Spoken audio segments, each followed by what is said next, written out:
There we go. Checking with myself. I think what day it was then, talking about the Soothing Sunday, and I was thinking about the Monday meditations and things. And actually, it's Wednesday, isn't it? It's neither of those 2 days. So the Wednesday workshop, and today's workshop is looking at I kind of say like the power that drives our life to a point. Um, the kind of road to personal power and how decisions fit in with that. And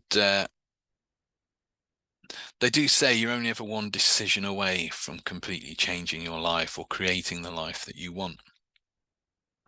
And it's the decisions and the choices we make that really are the catalyst for personal change and personal transformation. And some decisions are easier than others. We know this. The kind of decisions, some decisions have a little impact on our lives.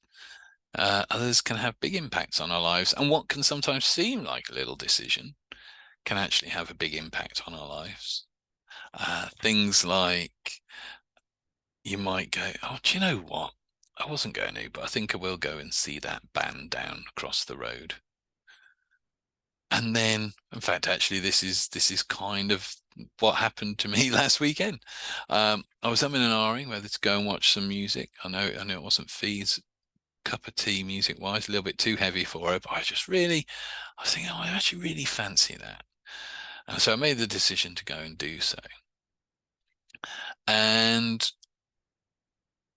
I've been evaluating the different services I put out and whether certain things I might let go of and maybe bring something else in or whatever. So I was kind of a bit and ahhing with stuff. But I made the small decision to literally cross the road and go into the pub that has the bands on. They've got a new person in there at the moment who's doing all their online marketing. And throughout the night, I noticed this person kept looking at me. And of course, I forgot I'd not long cut my hair and shaved it all off because obviously it was down here. And so obviously I was looking different. When the process that was going on there was they were going, I think that's him, but he looks different. What's different? And turns out it's somebody who I worked with about 3-4 years ago who came to see me for weight loss and has lost 9.5 stone. Yeah. How awesome are they? 9.5 stone. And for me, it was just a joy and amazing. And because of one decision she made, which was to try some hypnosis because she tried everything else, she started that journey of losing that weight. She got to a point where as she was losing the weight, her confidence started to boost again. She then went and in the time since I saw her, has done a degree in online kind of digital marketing and has now kind of is starting off at the place opposite as one of her clients doing marketing. So one little decision there really did change her life. For me, one little decision was really affirming because I went over there kind of ahhing whether or not I was going to carry on doing the hypnosis side of stuff. And I have somebody who literally turns around and goes, I will kill you if you stop. Because it makes an amazing difference. And so one little decision from me gave, which just I'll go listen to some bands, but it had quite a big impact as far as that kind of affirming what I do for myself. But then that one little decision that somebody else made took them like on an amazing journey that's still unfolding. And obviously there we have good decisions, things like I'll go and get some hypnosis, I'll go and do this, I'll go and do that, that lead to bigger and better things. And we also make some bad decisions along the way. And as we go into this, we'll see that part of the reason why sometimes we make those bad decisions, even though sometimes we know they're not necessarily the best decision. We still make them. And why do we do that? And one of the key things, decisions have the power to change our lives, literally. But it's not just the decision by itself, it's the behavior that sits around that decision. And I know if we were to go back through past workshops and things, I know I've mentioned this before, but I remember when the first time I decided I wasn't just going to perform with hypnosis, I wanted to see how I could help people with it. And so I went down to Devon to John Chase, who, bless him, passed earlier this year, but was and is legendary in hypnosis circles, both for his performance work and his teaching. And I spent some great time with him, and we went through lots and lots of stuff. And it wasn't just learning the hypnosis side of it; I was learning kind of coaching. Basically, he was coaching me and helping me kind of pull out what it was I was going to do. And so by the end of the time I spent with him, not only did I have a whole load of new hypnosis knowledge, but I also had a plan and a vision for the future.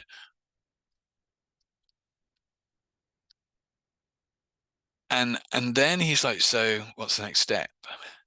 And I was like, well, I'll get back up to Shropshire, and then I'll probably do maybe that, and possibly this, or maybe I could do that and this, that.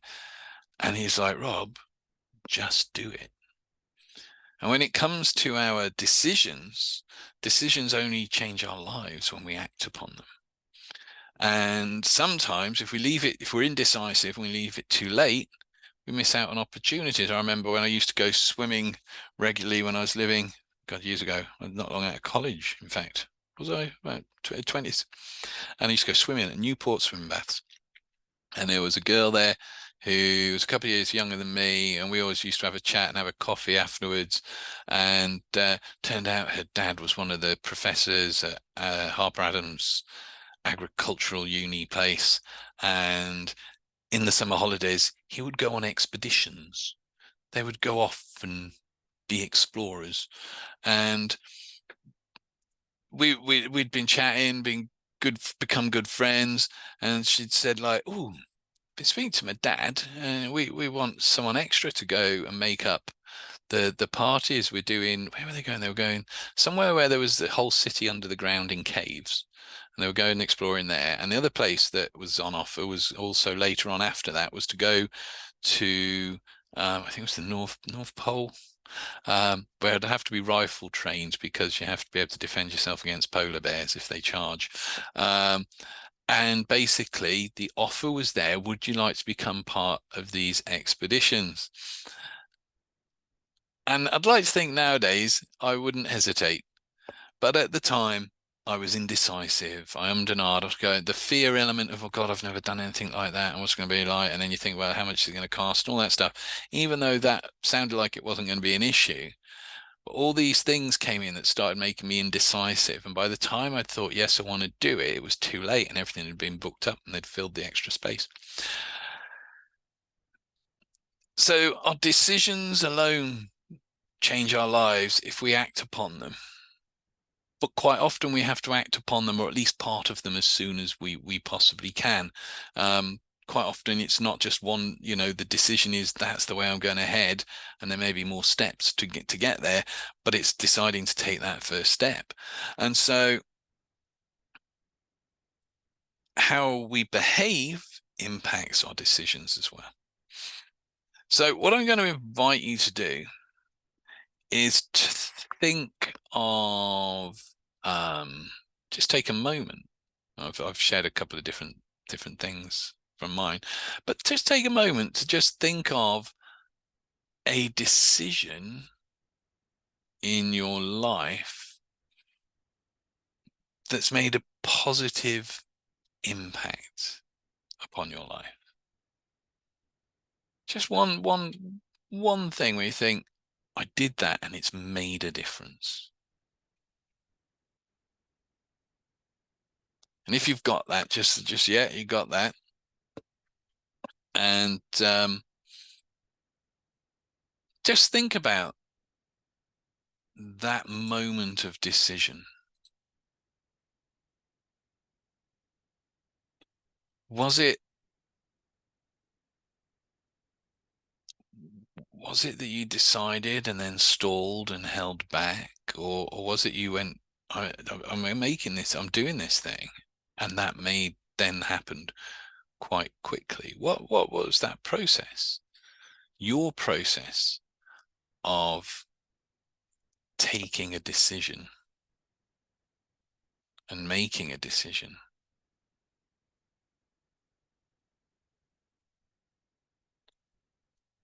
Was it a and ah decision, or was it actually, when it came down to it in the moment, quite a quick decision? Becoming aware of how we make decisions and having a mindfulness around how we make decisions can help us make better decisions. Looking at the times we've made decisions that have had positive impacts on our life can really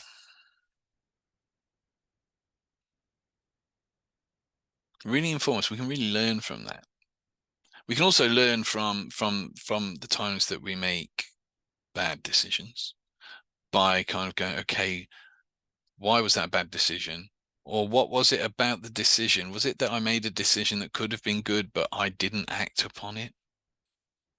Was it that I made a decision that could have been good, or it could have gone somewhere, but then fear crept in and I didn't pursue it? But it's always better, because if you look at how you have the problems, you'll find more of the problems. So it's always better to kind of focus on those positive decisions you've made that move forward and have made a positive influence on your life, and just breaking them down. What's my process for making good, positive decisions? Because by being mindful of that, you can make more of them, and you can take that model of approaching choices and lay it out for different parts of your life. So we've got a past outcome, the decision that you've made with a positive outcome. And I want you to think also of a current decision that you're facing.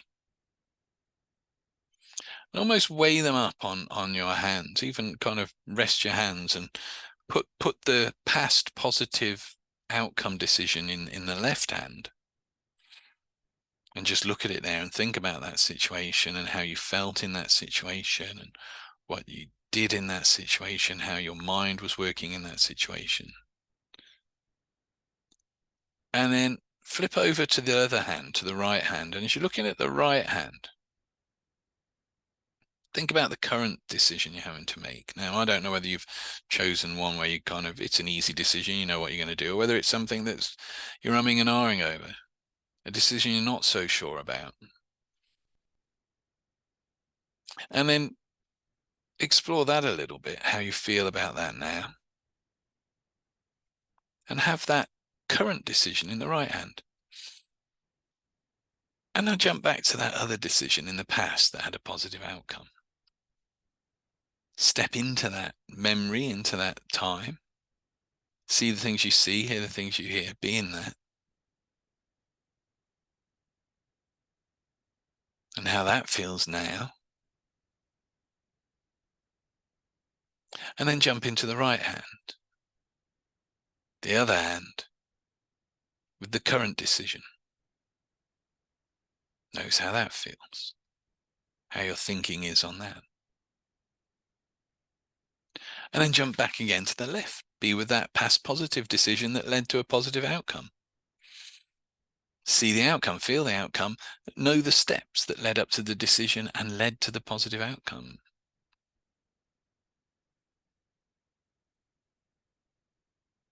And then jump back to the right, the other hand, to the current decision and where you are now. And then what I'm going to invite you to do is hold your both hands up like this, looking at the space in the middle. That past positive outcome decision in the one hand, the current decision to be made in the other. Take a deep breath, close your eyes, and just allow those hands to drift together just in the time they need to take for that positive past decision to help inform and teach you something about making that current decision. Because there is something in that past decision that once your present decision is made, that past can help inform to shape the outcome that you want. And when they touch, take a moment just to realize whatever that is that allows you to make that present decision more easily. And just in the time it takes for you to begin to understand that now, those hands can just gently drift down.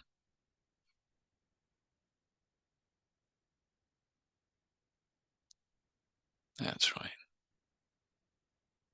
With whatever that past decision has informed you of the present. And even if you're not consciously quite aware of that yet, that understanding can slowly start to inform and begin to shape that present decision. It may even be that before we even finish this session, or maybe just after, you go, that's the choice I need to make. That's the decision that moves this forward.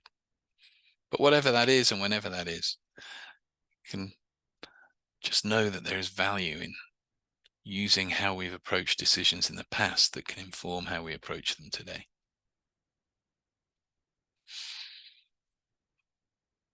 One thing that we've talked about and indeed shared workshops and done, so I'm not going to go into it greatly as far as methods and techniques, because we've done quite a few in the past.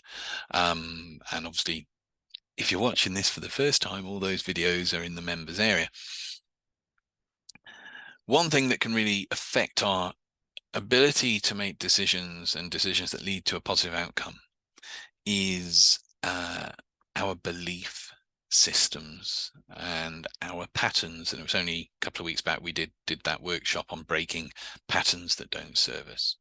And the same with our beliefs. If we have an habitual pattern that we always play out, that again we're not necessarily consciously aware of yet, when it comes to making a decision, and we find ourselves always going, why did I make that decision? Why did that? There might be something in the pattern of behavior that you have as you're approaching decision making, in which case being mindful of stepping back from and going, what's the choice here? What's the decision? What's my process? What am I thinking right now?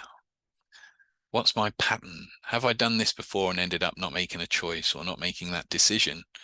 Because make the right decisions and you can take your life in directions that you possibly didn't even think possible. So look at the patterns of behavior around your decision making, and if needs be, you use the exercises from the pattern breaking workshop to work through those. But also our beliefs will influence our decisions as well. If we believe we're somebody who doesn't get opportunities or doesn't have good things happen to them, then the likelihood is when a decision with a positive outcome turns up, a part of us, even if it's not conscious, will be going, yeah, but people like me don't get opportunities like that. And so we'll avoid it, maybe even refuse it, because for some unknown reason, we feel that people like us don't deserve to have that experience, don't deserve to get that break in life. Which of course is nonsense. We all have exactly the same opportunity and right to take and embrace any options, any opportunities that come our way. And obviously our decisions inform whether we do or not, but the beliefs we have can really hold us back on that.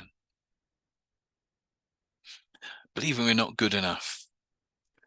You know, opportunity for a job comes along, and one decision that can change your life is, I'm going to go for it. But if you have a belief that you're not good enough, or if you're maybe struggle with, I think we did a workshop on it. If not, we will do. That whole imposter syndrome, that, you know, not feeling good enough. They'll find me out if I take that. They might find you out, yes. What if they find out you're amazing at it? What if they find out that you're the best person they've ever employed in that role?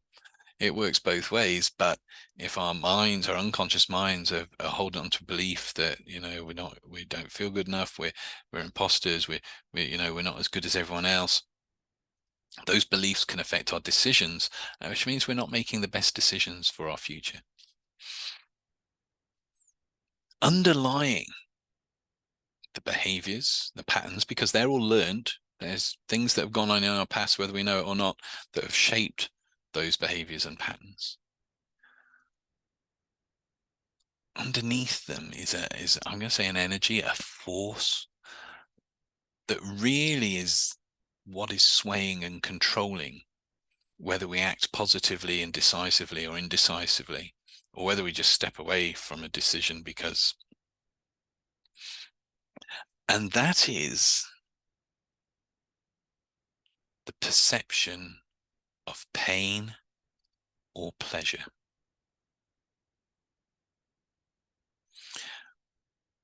As human beings, we are motivated by things that either feel good, seem good, or things that hurt. We tend to move away from the things that hurt. Even people that are into pain have things that are too painful for them that they move away from. Other people will move towards pleasure. That can not always be good. You look at people like Jimi Hendrix, Jim Morrison, some of the great rock and roll stars who, motivated by that idea of pleasure, turn to things like drugs, and they get that instant hit of pleasure, but they paid the ultimate price for it. But pain and pleasure motivate how we make decisions. If we perceive an outcome is going to be painful, or making that decision is painful, then we will put most energy into avoiding that pain, which can be a good thing as long as our perceptions of what is going to cause us pain and pleasure are balanced and well adjusted. However, it can also work against us. Ironically, people would rather put effort into holding on to £100,000 that they've made than put effort into making another £100,000, because the perceived pain is in losing that £100,000 outweighs the perceived pleasure as if they had double the amount. Which, if you think about your finances, your personal what's the word, security with finances and money, could actually really hold you back. If you've been used to not having lots, but what you have is steady, and the perceived pain of losing that security, that I don't know, say you get £10,000 a year, and there's just first figures that pop into my head, but there's an opportunity to get 15,000 a year, which on one hand sounds like a great opportunity. To make that choice to earn that much would make life better for you. Yet the pain value of losing that 10,000 is greater than the perceived pleasure of earning the 15,000. So rather than going, oh, right, let's make life better, let's feel good, we go, oh, I don't want to lose that. That's painful. I'll hold on to this instead. And then we turn that opportunity down. We don't go for it because the pain in that moment is perceived in the loss of that rather than the gaining of this. And the pleasure from gaining this is seen to be less than that, because this is 10,000. That's only 5,000 more. Strange way of thinking, but it's what our minds do. So when it comes to our own decision making, if I go back to that opportunity to go exploring. The fear element of doing something I'd never done before, of not knowing whether I'd be able to do it, that created more of a pain response than the pleasure I was getting from the idea. So I ummed and ahed until really the decision was taken out of my hands.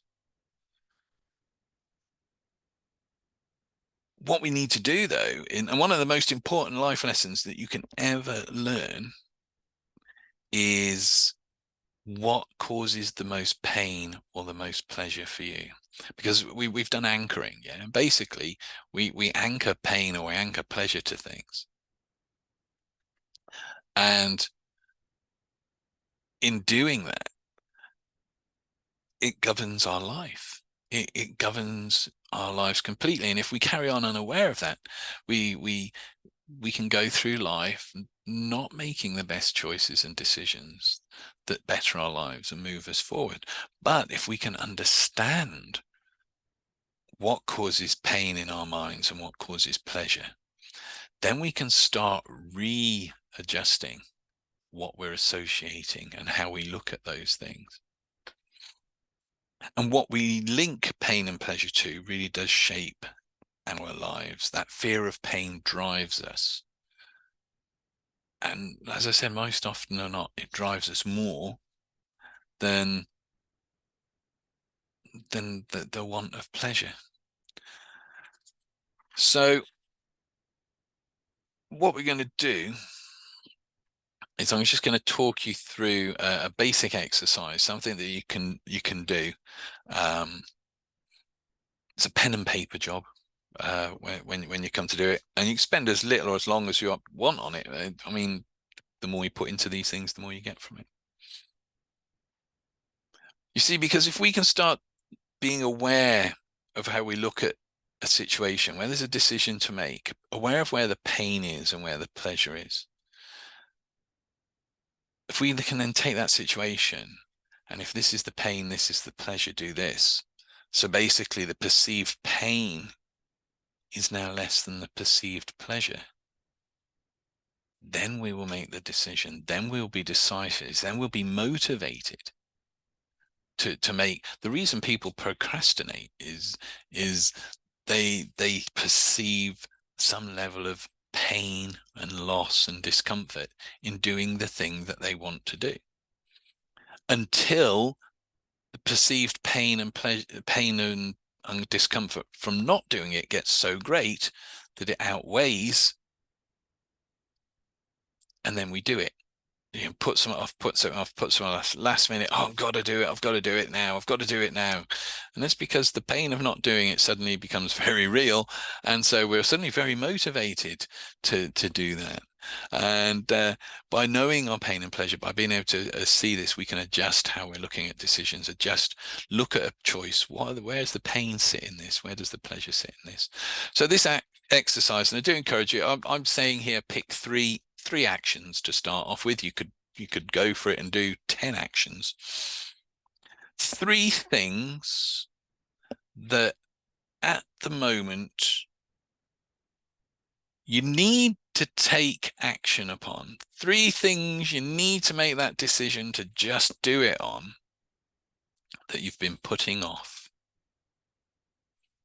Yeah, well, I'll wait whilst you find a pen.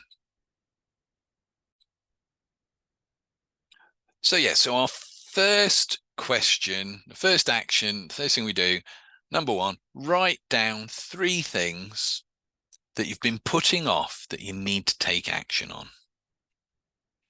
You've been, you know you need to make a decision on it. You know you need to take action on it, but you've been putting it off.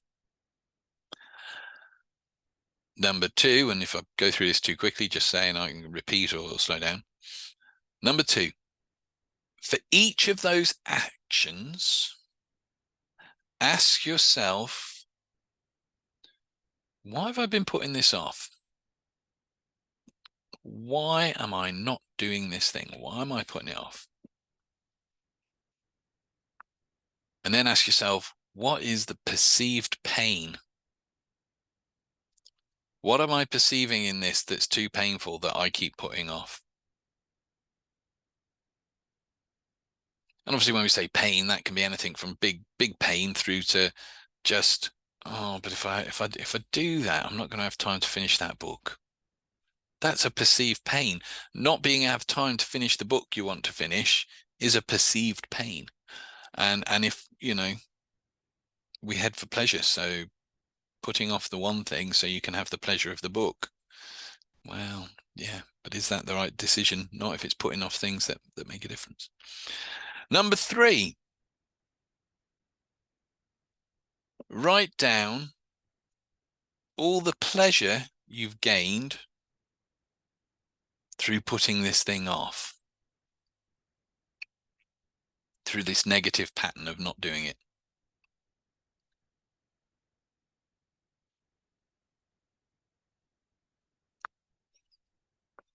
So what's all the pleasure, what's all the good stuff about having put that thing off? Number 4, what will it cost if you do not make a change and do this thing? What does it cost you? If you don't do this thing, if you don't make a change, if you don't make the decision, if you don't do this thing, what's that cost? What's the cost to you? And obviously we're not just talking financial. There might be financial, it might have nothing to do with finance, it might have other costs. But what are the costs if you don't change, if you don't do it?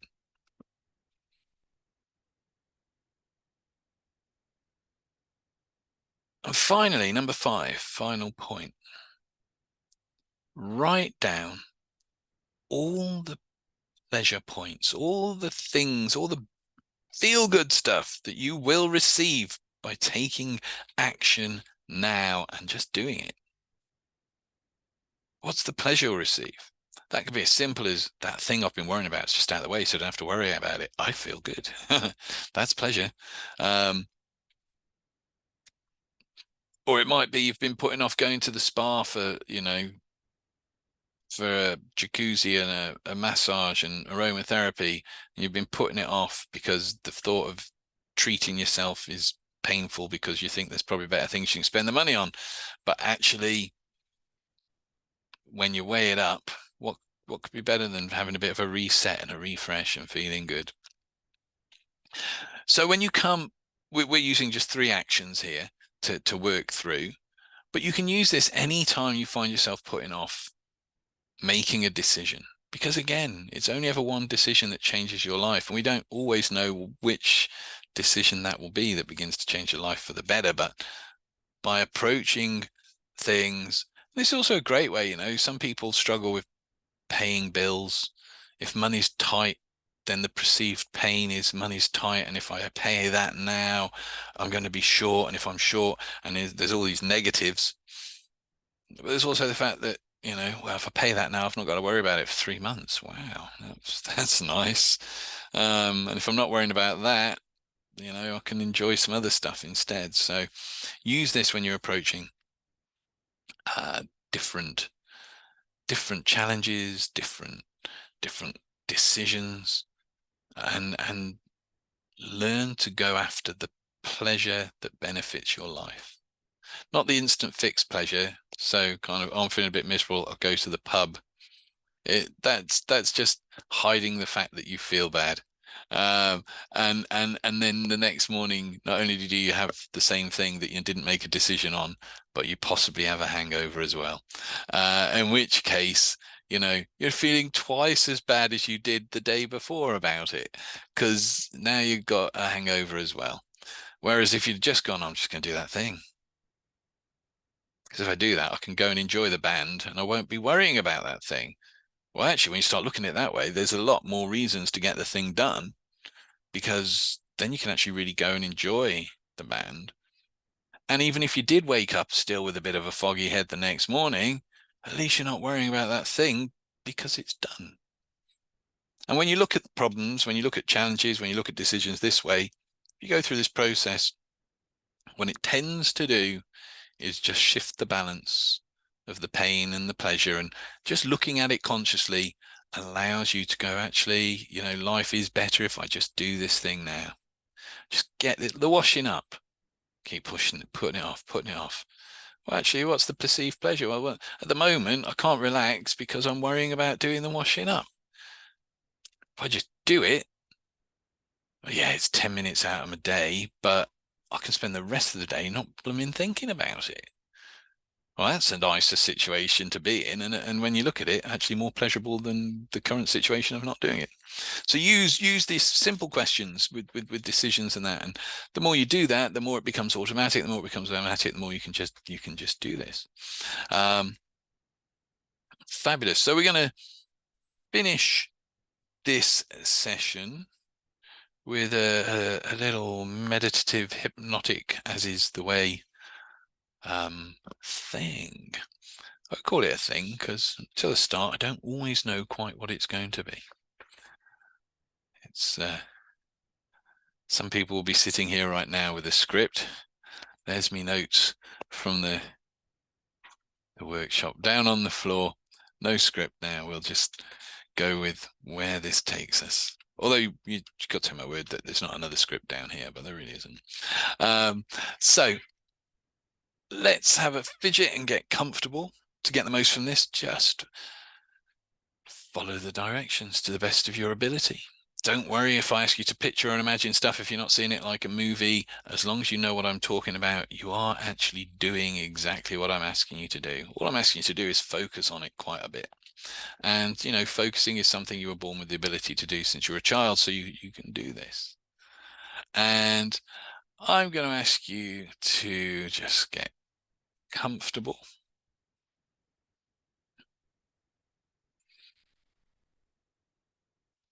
And we're going to take 3 deep breaths. And what I'm going to do is, on each breath, we're going to open the eyes.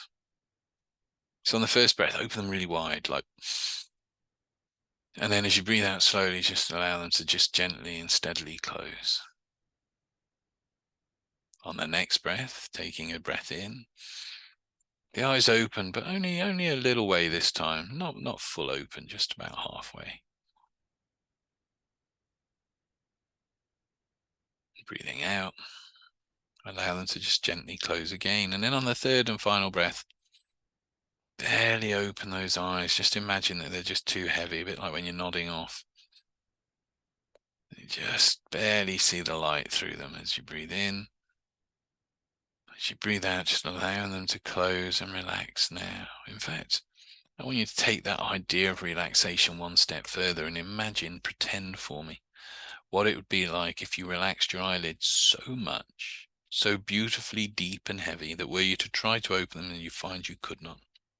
It'd be like they were stuck, or a bit like you'd slept on them in the night and got, rather than a dead arm, dead eyelids. So you want to move them, but they're not happening. Just imagine what it's like with your eyes that heavy, that relaxed that you cannot open them. What does that feel like? And as you're imagining that, when you're certain that they are that relaxed, that heavy that you cannot open them, just gently test them. Try to open them. That's right. And then just relax them down even more. As you continue to relax, and it's good to relax. The more you relax, the better you feel. The better you feel, the more you can relax now with each and every breath you take. And I'm going to count down from 10 to 0. And with each count, I want you to imagine the zeros like a doorway, an entranceway to a state of relaxation and inner focus where you can just take the ideas, the things I suggest to you, and allow them to work powerfully for you in your life just by following this easily and effortlessly. And with each countdown, you can relax and let go a little bit more. Can you not? That's 10, every cell, fiber, and muscle of your body unwinding and relaxing. 9, drifting down through time and space. 8, with every breath you take and every word I speak, it can start to become automatic now. You do not have to think about this. Just relax. From 8 to 7, just drifting, floating. Just imagining what it would be like to have a wonderful natural anesthetic flowing through the body that just softened every tension, eased out every discomfort. 6, deeper relaxed, to 5, and 5's that midway point. If you think about a wheel spinning, the outer rim of the wheel be going fast, and the spokes can also seem to be going fast. But as you get down to the center, all appears calm and all appears still. And I'd invite you to become aware of that place within you now that you begin to notice feels most comfortable, most relaxed. And you can go even more relaxed than this, because as you become aware of that place, that feeling of relaxation can begin to slow and spin and flow within you. 4. With every breath you take and every word that I speak, it's automatic. You do not have to think about this. Just relax. 3. That wonderful natural anesthetic just flowing and soothing, softening mind and body. From 3 to 1, deeper relax, and 0, that doorway, that entranceway, just imagine it just drifting up there now. Drifting up, however that looks for you, however you imagine that doorway, just getting closer and closer and closer. And in a moment, you can step all the way down into a more relaxed inner state of mind. Now, and as you step through that doorway, deeper relaxed, I want you to imagine yourself in a place, a magical place, a mystical place, kind of place where you can make changes, gain insight, wisdom, understanding, and you can feel really good. A wonderful place that feels protected, a wonderful place where you can just let go and go deeper now with every breath. Just like the leaves drifting from a tree.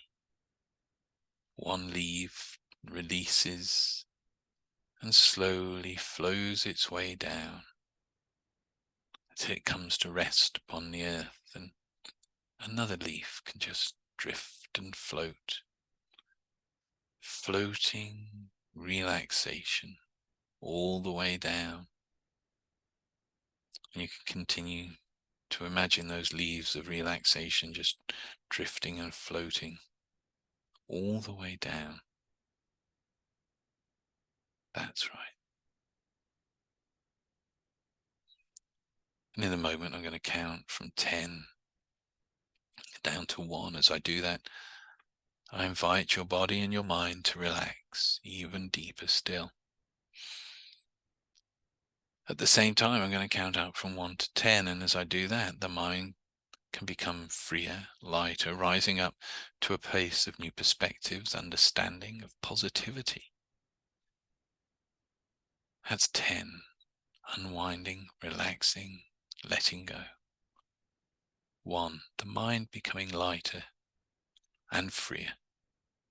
9. Drifting, floating down like those leaves. 2. Limiting beliefs and patterns that have gotten in the way of you making positive decisions are now cleared away. 8. Letting go, unwinding, softening. 3. Heavy emotions, negative emotions and associations from the past that have interfered with decision making in the present are now cleared away, washed away, the mind becoming freer still. 7 to 6, just unwinding, the softening, letting go. And I wonder, as you begin to notice whatever that is now, that's allowing you to relax even more, how much more than this you can relax as you follow that. Or your mind drifts free of the body for a while up to a new perspective, a new state of awareness, a new level of clarity, of positivity, of wisdom and understanding. 5. And I'll continue to count down from 5 to 1. As I do so, the body can relax and really use this time to refresh, to energize, to release any unnecessary discomfort you may have been carrying. That's 5, letting go. 4, all the way. 3 to 1.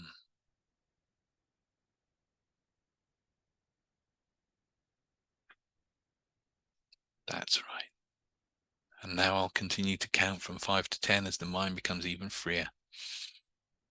That's 5 to 6, those limiting patterns, beliefs, behaviors that in the past have affected and held you back on making positive decisions, taking positive actions. They're all cleared away now. The mind becomes freer. 7, those heavy emotions, negative feelings that maybe have anchored to the choices in the past and stopped you making decisions and are taking actions in the present and the future. They're all cleared away too, washed away. 8, just imagine the sun rising. A beautiful, beautiful morning. That sun breaks the horizon, illuminating, casting out all shadows.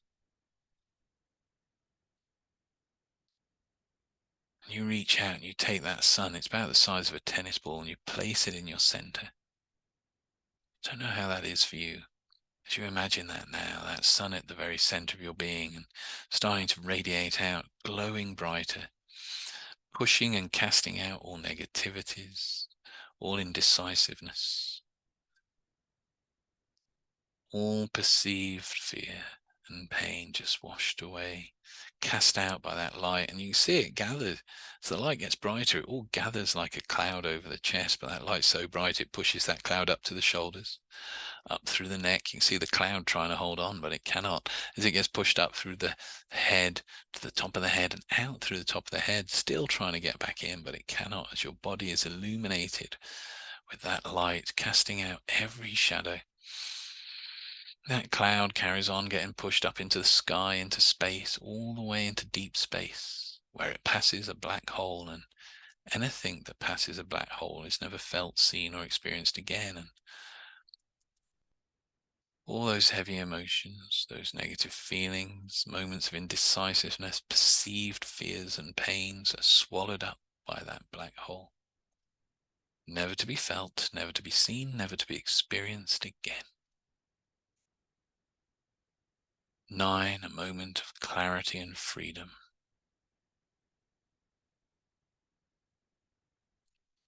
And 10, a moment of realization, the true self, that part of you that watches you, watching you think. And from those heights, from that clarity,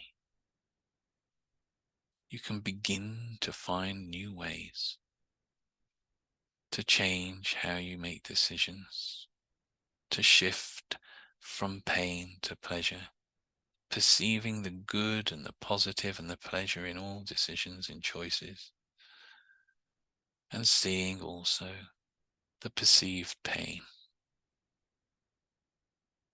and finding ways of making the right and positive decision, motivated by a new perception of the positives and the pleasure that come from those decisions, and always with your highest and greatest good at mind.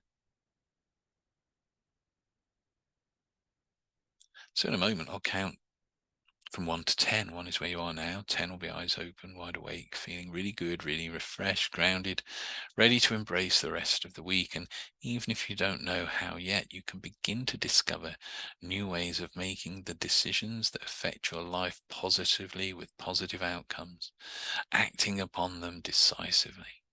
And I don't know how you'll do that. And maybe you don't know how you'll do that yet.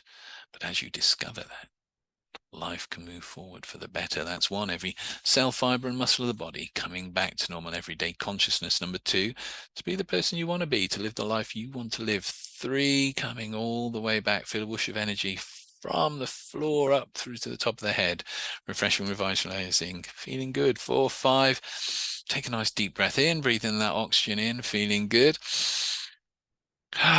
6 to 7, imagine, well, it has been a nice warm day, so imagine you found a fountain and it's sprinkling really refreshing, clear, crisp water all over you.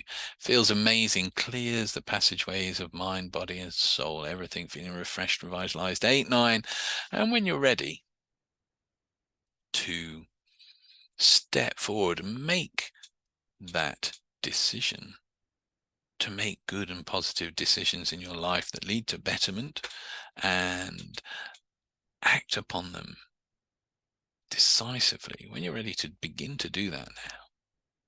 Then only end on 10, open your eyes, stretch, feel good. Back here, back now.